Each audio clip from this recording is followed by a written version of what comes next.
The day my father died, he had $11 in his bank account.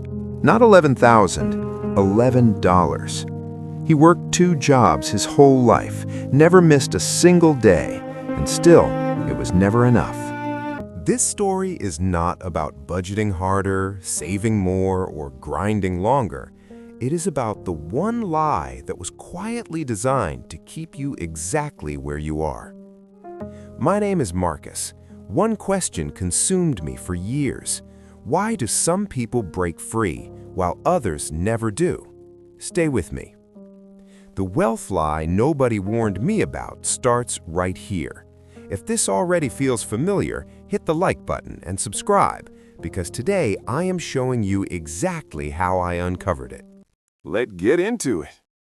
While cleaning out his apartment, I found something buried in his desk drawer, a letter, and it changed everything I thought I knew. Someone had told my father the truth, the real truth about wealth, and he folded it up, put it in a drawer, and never spoke of it again. He sat me down at that kitchen table when I was 7 years old and told me the rule: work hard, save money, live within your means. I believed the rule completely. I built my entire life on top of it. Every decision, every sacrifice, every choice made by that one belief. So I worked harder than anyone around me, longer hours, fewer holidays, more discipline. I did everything the rule demanded. I said no to the things I wanted, the car, the trip, the dream, because responsible people live within their means, right? My father told me people who looked rich were just in debt. So I looked at the Hendersons and told myself I was winning. I was not winning. Every month around the 23rd, I would open my banking app and feel it, that tight, sick feeling in my stomach. Will there be enough? I started noticing something. The people who had more than enough, they weren't working harder than me. Some of them were working less. So I started watching them the way a detective watches a suspect, quietly, carefully, noticing everything. I read every book I could find, every memoir, every financial guide, every biography of people who had built something real, and slowly a pattern began to emerge. And then I found it. One sentence that rewrote everything. The rule nobody teaches you, the rule hidden in plain sight. The lie was not told to us once. It was told every single day, in our homes, our schools, our churches, until it stopped sounding like a lie and started sounding like truth. We were taught the formula before we were old enough to question it. Work equals success, save equals safety, and we memorized it like a prayer. The message came from everywhere, from pulpits, from parents, from every voice that loved us and meant well, and passed the lie forward without knowing it was a lie. The wealthiest people in the world were not at this crossroads. They were given the map before they ever arrived here, and we were not. There is a map to wealth that exists. It always existed, but for most of us, the critical section was missing, not by accident. I had tried every answer the world had handed me, every key, every formula, every system, and none of them opened the door that actually mattered. The letter led me to a name, a woman who had lived on the other side of wealth her entire life and who understood exactly why people like my father never crossed over. She told me something that took 3 days to fully absorb. Wealth was never about money. It was about access. And access, for most of us, was quietly, deliberately taken away. The hardest part was not learning the truth. The hardest part was accepting that everything my father suffered, every early morning, every skipped meal, every no, none of it had to happen the way it did. And that is where something shifted. Not in my bank account, not yet, but in my identity, in who I understood myself to be. The transformation did not begin with money. It began with the moment I stopped seeing myself as someone the system happened to, and started seeing myself as someone who could rewrite it. That is the moment the hero's journey actually matters, not when he finds the truth, but when he turns around to hand it back. The real rule about wealth is simple. So simple you will wonder why it was never said out loud, and that is the most important clue of all. What the wealthy know that nobody teaches in school, that no financial magazine will print, is this: wealth is not built by saving more. It is built by understanding what your money is actually working for. Wealth grows from identity, from access, from knowing which game you are actually playing and refusing to keep playing the wrong one. My father had $11 when he died, but somewhere in that desk drawer, he had the truth. The question is not whether the truth exists. The question is, what will you do with it now that you have it? I almost did not go inside. Standing at that door, I felt something I had not expected. Not excitement, fear, the slow, creeping kind. Her name was Eleanor, 71 years old. She looked ordinary. She was anything but ordinary. She looked at me and said, "Your father understood the game. He just decided it was too dangerous to play." And those words hit me like cold water. "There is a game," she told me. "It has always been running, and every wealthy family in this country knows the rules. Almost nobody else does. The game was not secret. It was simply never explained to people who were not already inside it. The door was always there. We just were never shown where it was. Hard work without access is a treadmill. You can run as fast as you want, as hard as your body allows.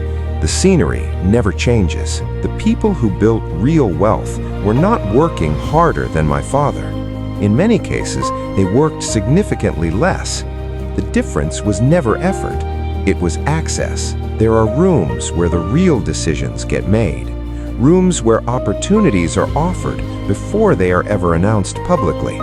My father never knew those rooms existed. Nobody lied to us with cruelty. They handed us the formula they were handed. Work hard, the system will reward you proportionally. It was never true. My father saved money. The people across the wall deployed money. That one difference over 40 years is the distance between $11 and everything else. Eleanor did not soften it. She gave it to me the way it was, clean and direct, and more devastating for its simplicity. Wealth is not a reward you collect. It is a tool you deploy. The wealthy use money the way a general uses soldiers, strategically, with purpose, expecting a return. She laid it out simply. 3 inputs: access, leverage, and compounding networks. Hard work was never one of the 3. That was the whole point. The wealthiest people were not smarter or more disciplined. They were connected, and their connections were inherited, passed down like furniture and family names. There is a map to wealth that has always existed. But for most of us, the sections that mattered most were quietly, efficiently removed, and we were handed the rest and told it was complete. The message came from everywhere. Be humble, be grateful, don't reach beyond your station. And generation after generation, we obeyed and called it virtue. And then Eleanor leaned forward, and her voice dropped to the register of someone saying something they considered genuinely, permanently important. The lie was not that hard work has no value. The lie was that hard work is sufficient, that the system rewards effort proportionally. It does not. It was never built to. The system was designed to look fair, and from the front it does. It is only when you know where the other door is that you understand what was actually happening all along. My father was shown the door in 1974. He read every word of that letter, and then he folded it into thirds and put it away, and I finally understood why. She left before I could find words, and I sat there in that quiet cafe with 2 empty cups and a question I knew was going to cost me everything I had built my life on. I held his letter in one hand and a blank map in the other, and for the first time, I understood that his choice did not have to be my choice. His ending did not have to be my ending. The hardest part was not learning the truth. It was accepting that everything my father suffered, every early morning, every no, every sacrifice, none of it had to happen the way it did. And that is where something shifted.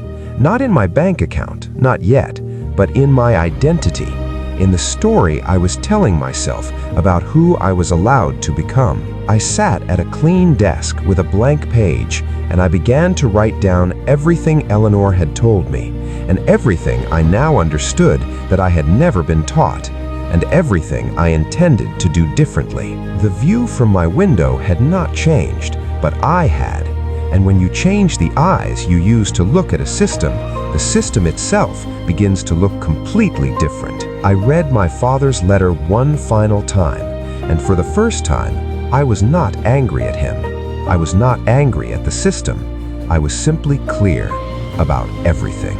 I knew what the next step was, not because I was brave, I was terrified, but because once you see the truth clearly, pretending you do not see it becomes its own kind of suffering. My father folded the map and put it in a drawer. I understand why, but I made a different choice. And section 3, that's where we open the map completely and hand it to you. There is a moment that happens to everyone who walks through fire and comes out the other side. Not the moment they escape, the moment they turn around. I sat at the same kitchen table where my father taught me the wrong rule, and I opened a notebook and I wrote 3 words at the top of the first page: what I know. The first truth is this: wealth begins in the identity, not the account. The wealthy do not try to become wealthy, they already know who they are. Their circumstances just have not caught up yet. Your financial life does not give you what you deserve, it gives you what you expect. And expectation lives downstream of identity. Change the identity, everything else follows. The first act of wealth is not opening an investment account, it is redrawing the picture you carry of who you are and what you are allowed to have. You cannot consistently make decisions that exceed your self-concept, but the moment you redraw the picture, every decision begins to change, quietly, permanently, compounding. The wall is real, I will not lie to you about that. The system is not fair, and hard work alone does not dissolve every barrier, but the wall is not permanent. Access is not given, it is built. And it is built by becoming so specifically, genuinely useful to someone already inside the room that excluding you becomes the worst option. You do not shrink to fit the door. You bring yourself so completely, so specifically, so undeniably that the question of whether you belong stops being asked entirely. Money compounds, everyone knows that, but here's what nobody told us: knowledge compounds faster. One conversation changed my trajectory more than 40 years of disciplined saving ever did.